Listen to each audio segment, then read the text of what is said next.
Imagine a world where the divine and the human collide in a cosmic drama that has shaped the very essence of existence.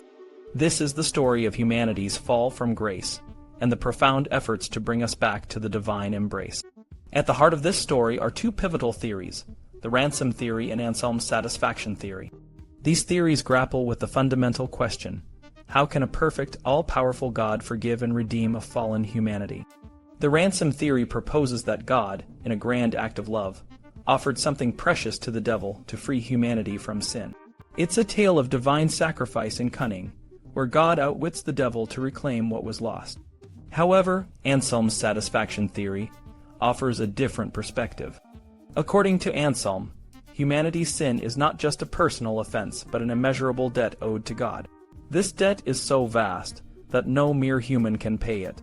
The only solution is for God to become human, to live a perfect life, and to offer his own life as the ultimate satisfaction for humanity's sin. Anselm's argument hinges on two key ideas.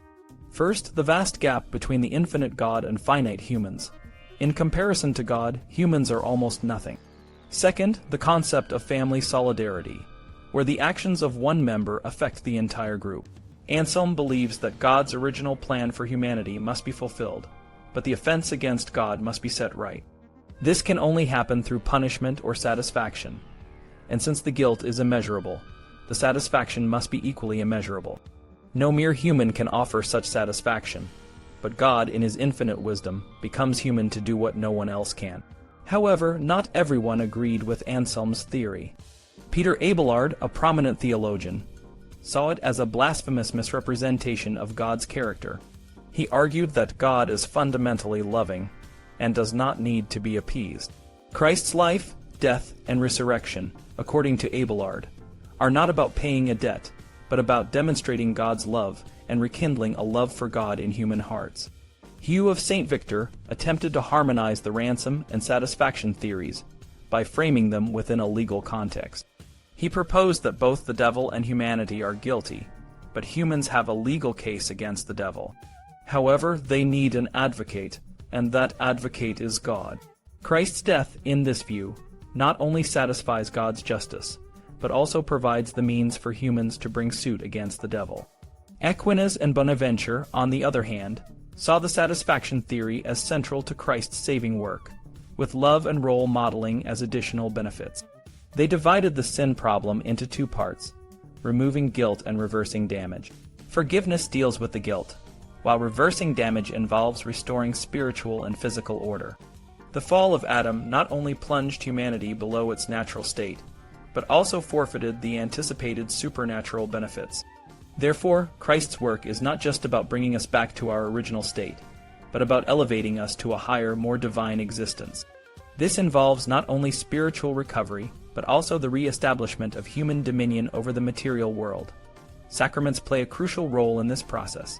They are not just symbolic, but are essential for spiritual growth. Material rites help fallen humans, who are preoccupied with the tangible, to connect with the divine. They serve as visible signs of God's grace and require humility, which is a necessary antidote to the pride that led to the fall. Additionally, sacramental participation keeps believers engaged in God-centered activities, combating sloth and vice. The history of the human race, as recorded in the Bible, is divided into three periods: the natural law period from Adam to Moses, the Old Covenant or Mosaic law from Sinai to Christ, and the New Covenant instituted by Christ. Each period has its own set of rites and laws, reflecting the evolving relationship between God and humanity. During the natural law period, humans acted on their natural inclination to honor God with voluntary rites. Faith was the key to righteousness, and the patriarchs were saved by their faith in Christ to come. The Mosaic law was introduced to correct the darkened natural instincts of humanity, and to govern a growing community. The efficacy of these rites was debated, with some theologians arguing that they were mere signs, while others believed they could justify believers. Circumcision, a unique rite, was seen as efficacious for removing original sin, though its effectiveness varied among theologians. The new law sacraments, instituted by Christ, are considered perfect and are essential for spiritual life. They include baptism, confirmation, penance, Eucharist, ordination, matrimony, and extreme unction. Each sacrament serves a specific purpose, from generating spiritual life to nourishing, strengthening, and healing the soul. In this cosmic drama, the sacraments are the tangible means by which God's grace is made available to a fallen humanity. They are the bridges that connect us to the divine, guiding us back to the original purpose and beyond. As we delve deeper into this story, we will explore how these sacraments and the theories that underpin them have shaped the Christian understanding of salvation and the human journey toward redemption. In the world of medieval theology, Bonaventure and Aquinas explored the deep connections between the sacraments and the human journey towards God. They saw the sacraments as essential tools in the spiritual battle of life, much like a soldier's weapons and armor. Bonaventure, drawing on the military imagery of Hugh of St. Victor, described the 7 sacraments as the Church's equipment for its members. Each sacrament serves a unique purpose in fortifying, restoring, and reviving the faithful. Baptism is the first step, like a soldier entering the ranks. It strengthens the soul and prepares it for the spiritual battles ahead. Confirmation, the second sacrament, is like being equipped for combat. It gives the faithful the courage and strength to boldly confess their faith, even in the face of adversity. The Eucharist, or Holy Communion, is a source of spiritual nourishment, much like food and medicine for a wounded soldier. It helps the soul recover from the minor injuries of venial sin. Penance, on the other hand, is like a resurrection for those who have fallen into mortal sin. It restores the soul to full spiritual health. Orders, the sacrament of ordination, is like enlisting new soldiers into the Church's army, giving them the power to perform sacred duties. Matrimony, the sacrament of marriage, brings new life into the world, creating future fighters for the Church's cause. For Aquinas, the ultimate goal of human life is worship, specifically the beatific vision, which is the ultimate communion with God. To achieve this, humans need to be sanctified, made holy and fit to stand in the presence of God. Sacraments are the means by which this sanctification is achieved.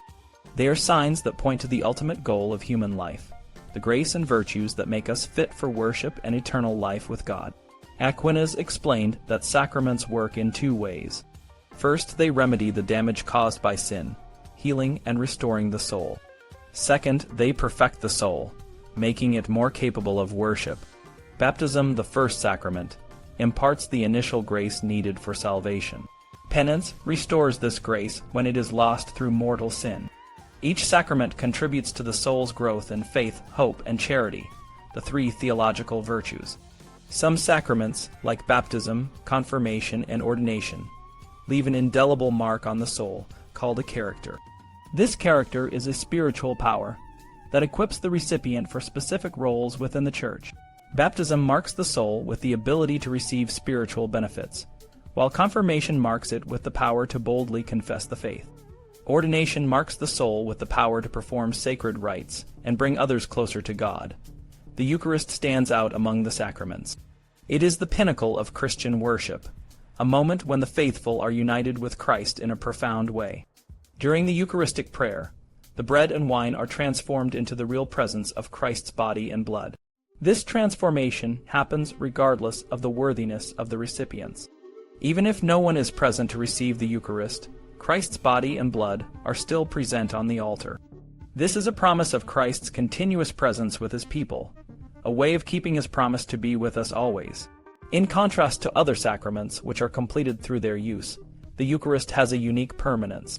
The real presence of Christ remains in the consecrated elements, even after the Mass is over. This makes the Eucharist a constant source of grace, and a symbol of the Church's ongoing relationship with Christ. Scotus emphasized the Eucharist's superiority by noting that it is the only sacrament where the thing signified, the body and blood of Christ, is always present when the rite is performed. Other sacraments depend on the disposition of the recipient, but the Eucharist is always effective in its primary purpose, which is to make Christ present. This makes the Eucharist the most perfect of all sacraments, a true sign of the living Christ among his people.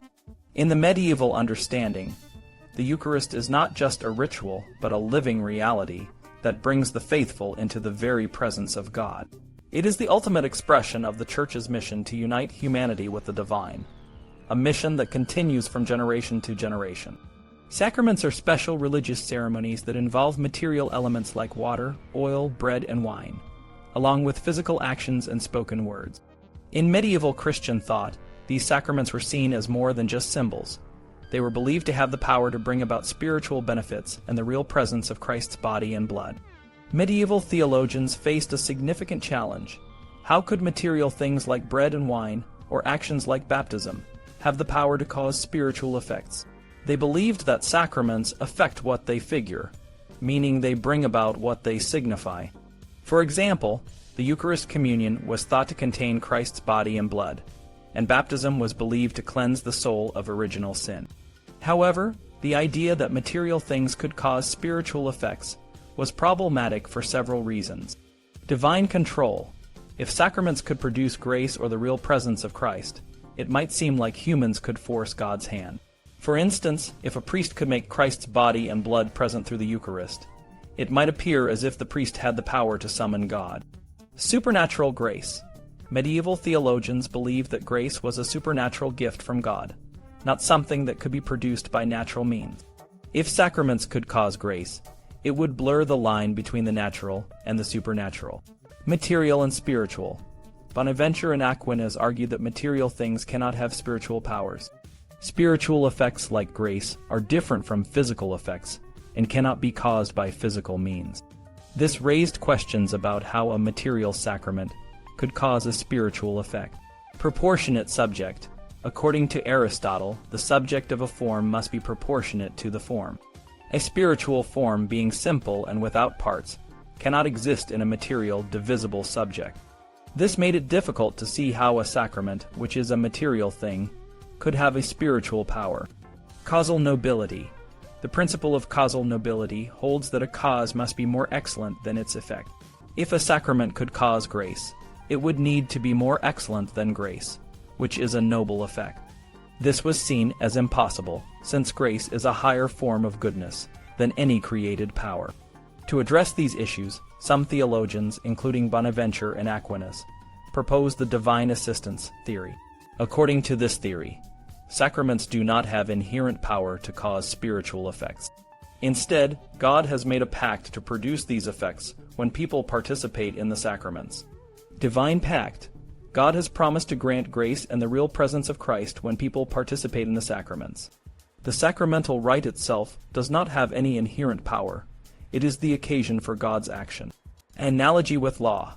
This is similar to a king who decrees that anyone presenting a certain sign like a lead coin will receive a reward. The sign itself does not have the power to give the reward. It is the king's decree that makes the sign effective. Example from the Bible. The story of Elisha and Naaman the leper is often used to illustrate this. Elisha told Naaman to wash in the Jordan 7 times to be healed. Naaman obeyed and was healed. The water itself did not have healing power. It was Naaman's obedience and God's power that brought about the cure.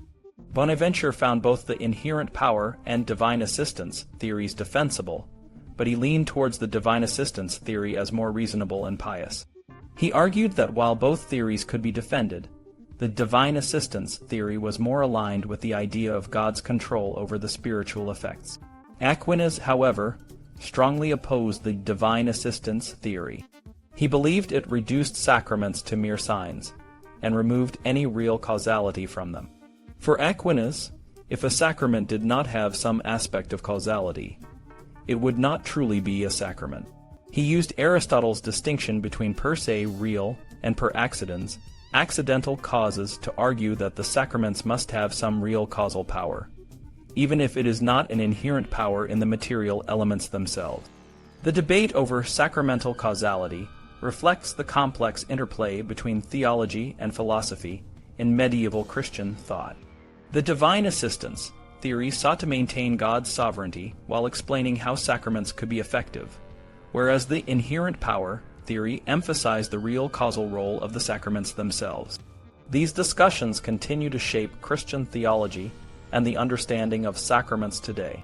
Aquinas, a prominent medieval philosopher and theologian, rejected the assistance theory, which suggested that sacraments were only necessary conditions for spiritual benefits or the real presence of Christ's body and blood. He argued that if sacraments were merely necessary conditions, they would have no genuine causal power, similar to accidental causes that have no real effect. To explain how sacraments can have genuine causal power, Aquinas introduced two key distinctions. The first distinction is between disposing causes and perfecting causes. Disposing causes prepare the recipient for the final effect, while perfecting causes directly produce the final effect. For example, in a carpentry project, the saw is a disposing cause that prepares the wood, while the carpenter is the perfecting cause who completes the bench. The second distinction is between principal agents and instrumental agents. Principal agents, like the carpenter, have independent power, while instrumental agents, like the saw, derive their power from the principal agent. Aquinas argued that God is the principal agent of grace and transubstantiation, while the sacraments are instrumental agents that God uses to bring about these effects. Aquinas further explained that the power of an instrumental cause is not complete on its own. It is like a tool that only works when the carpenter uses it. This power is incomplete or diminished, because it exists only in relation to the principal agent's power. For example, the saw's power to cut is not complete until the carpenter uses it. Similarly, the sacraments have a power to dispose the soul for grace, but this power is not complete until God acts through them. Aquinas used the concept of intentional esse to describe this incomplete power.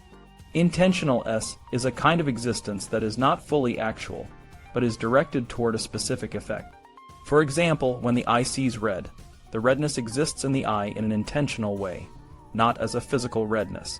This concept helps explain how the sacraments can have a power that is directed toward grace or transubstantiation without being fully actual on their own. Aquinas applied these ideas to the sacraments.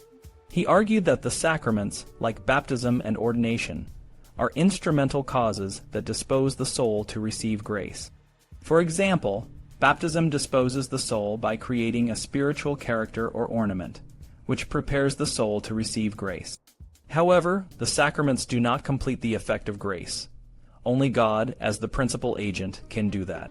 Critics of Aquinas' theory raised several objections. First, they argued that if the sacraments can produce spiritual characters or ornaments, which are supernatural qualities, then they should also be able to produce grace directly. Both grace and these characters are supernatural, and should require the same level of divine power. Second, they pointed out that the timing of the sacramental rites and their effects is problematic. Sacramental rites involve spoken words that take time, but the effects, such as grace or transubstantiation, are said to occur instantly. This means that the rite and its power would no longer exist when the effect occurs, making the rite not a genuine cause. Critics also questioned how the spoken words of the Eucharist could have any causal role in transubstantiation. They argued that the words take time to be spoken and to reach the bread, so the bread would not be transubstantiated immediately, which contradicts the theological consensus. In response, Aquinas insisted that the sacraments, as instrumental causes, are not complete causes, but are necessary for the disposition of the soul to receive grace. He also argued that the power conferred on the sacraments by God is a kind of intentional or diminished power that exists in the sacraments, but is not fully actual until God acts through them.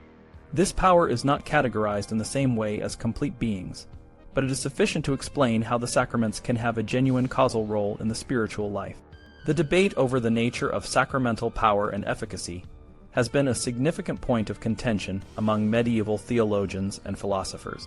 Aquinas, in his attempt to reconcile the spiritual and corporeal aspects of sacraments, proposed that spiritual powers, such as grace-disposing power, can exist in a corporeal subject with a diminished or intentional being. However, his critics, such as Henry of Ghent and Duns Scotus, raised several challenges to this view. Henry of Ghent argued that the power of new law sacraments, like those of the Christian era, must be more than just a necessary condition for grace. He suggested that these sacraments contain a presence of God that directly confers grace upon the recipient. This presence is not just a matter of God's general omnipresence, but a specific and intentional presence that makes the sacrament a vessel of grace. For Henry, this is analogous to Christ's hand healing a leper, where the hand is an instrumental cause, but the healing power comes from Christ's divine nature. Duns Scotus, however, found Henry's analogy problematic. He argued that God's presence in the sacraments is not the same as Christ's hypostatic union with human nature. Instead, He proposed that the efficacy of the sacraments is best understood as a relation of reason between the sacramental rite and the grace it signifies. According to Scotus, the sacraments do not possess any inherent power to produce grace. Rather, their efficacy is grounded in God's will and divine institution. This means that the sacraments are signs that, by God's decree, are ordered to bring about grace in the soul. Scotus further developed the concept of essential dependence to explain the relationship between the sacraments and their effects. He argued that the sacraments are essentially dependent on God's will for their efficacy, even though they do not have any inherent power. This essential dependence is not based on the sacrament's active causal powers, but on their ordered intentionality.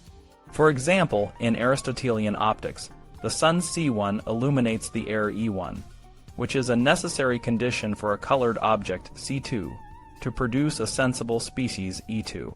Similarly, in the case of a rock, C1 moving wood E1 closer to a fire C2, which then burns the wood E2.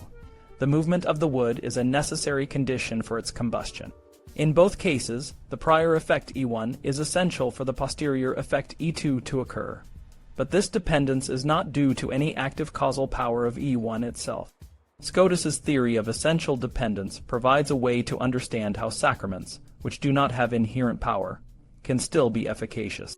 The sacraments are signs that, by their very nature and God's will, are ordered to bring about grace in the soul. This ordering is not a causal power in the sacrament itself, but a relation of reason that ensures the sacrament's efficacy when received in the proper conditions. In summary, the debate over the nature of sacramental power and efficacy highlights the complex interplay between spiritual and corporeal elements in Christian theology. While Aquinas attempted to bridge this gap with the concept of diminished being, his critics, particularly Henry of Ghent and Duns Scotus, offered alternative explanations that emphasize God's direct involvement and the sacrament's essential dependence on divine will. These discussions continue to shape our understanding of the sacraments and their role in the Christian faith.